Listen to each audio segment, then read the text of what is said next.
तो मेरा नाम डॉक्टर मनु बोरा, मैं एक ऑर्थोपेडिक सर्जन और स्पोर्ट्स मेडिसिन एक्सपर्ट हूँ team OrthoSport. PRP, platelet rich plasma, दोस्तों ये आप ही के ब्लड से बनता है।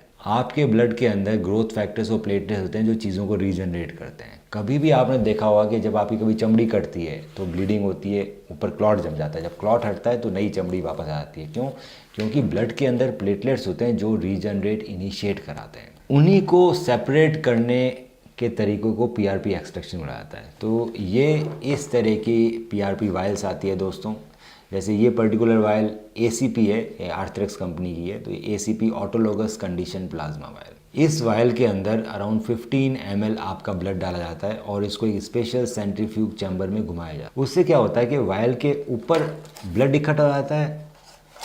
तो उससे क्या होता है कि जो वायल का जो अपर पोर्शन है उसमें प्लाज्मा और प्लेटलेट्स इकट्ठे हो जाते हैं जिसको बोलते हैं पीआरपी, और नीचे इकट्ठे हो जाते हैं डब्ल्यूबीसी और आरबीसी। ये पीआरपी में दोस्तों बहुत सारी रीजनरेटिव प्रॉपर्टीज होती है जो आपके टिश्यूज़ को दोबारा रीजनरेट करती है।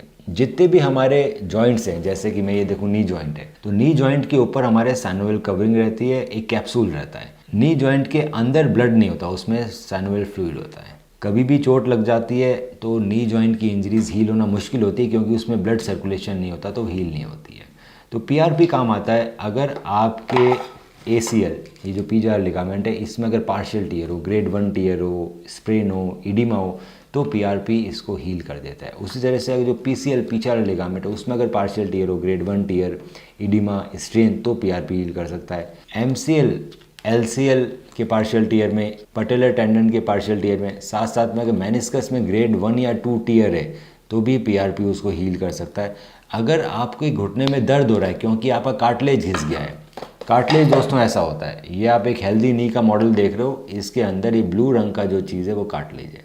ये बिल्कुल हेल्दी है, बिल्कुल नहीं घिसा है। जैसे जैसे हमारी एज बढ़ती है हमारा कार्टिलेज धीरे धीरे घिसने लगता है। ये एक मॉडरेट ऑस्टियोआर्थराइटिस है, आप देख पा रहे हैं थोड़ा सा घिस गया है, इसमें नीचे हड्डी दिख रही है, और सीवियर होने पे इतना घिस जाता है, ज़्यादा हड्डी दिखने लगी, कार्टिलेज घिस गया।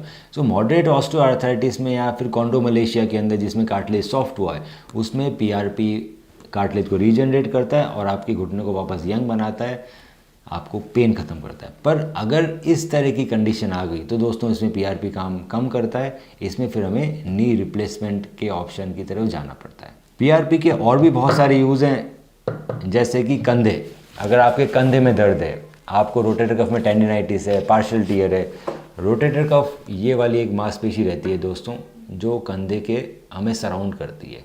अगर इसके अंदर पार्शियल टीयर आता है, सुप्रास्पाइनल टेंडन में पार्शियल टीयर आता है, टेंडिनाइटिस आती है, तो भी पीआरपी के इंजेक्शन जब कंधे में देते हैं तो वो इस चीज़ को हील कर देता है। इसके अलावा बॉडी में और बहुत सारी जगह जहाँ पे पीआरपी दिया जाता है, जैसे कि टेनिस एल्बो में दिया जाता है, आपको एडी में दर्द हो रहा है, हील पेन में दिया जाता है, आपको रेट्रोकैल्केनियल पेन मतलब टेंडो एक्लिस में पेन हो रहा है, वहाँ दिया जाता है।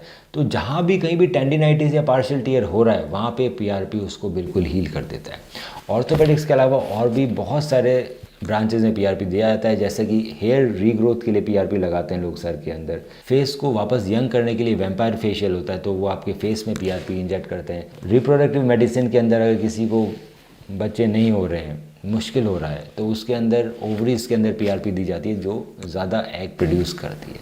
तो दोस्तों अगर आपको इस तरह की कोई भी इशू है, आपके कंधे में दर्द है, घुटने में दर्द है, आपके एमआरआई में लिखा हुआ है partial MRI, partial ACL tear आपके एमआरआई में लिखा हुआ है, तो आप हमें अपना एमआरआई भेजिए और मैं उसका डिटेल में इस तरीके बताऊंगा कि आखिर आपको किस ट्रीटमेंट की ज़रूरत है, क्या हम आपको सर्जरी से बचा सकते हैं या सर्जरी ही आपका आखिरी ऑप्शन है।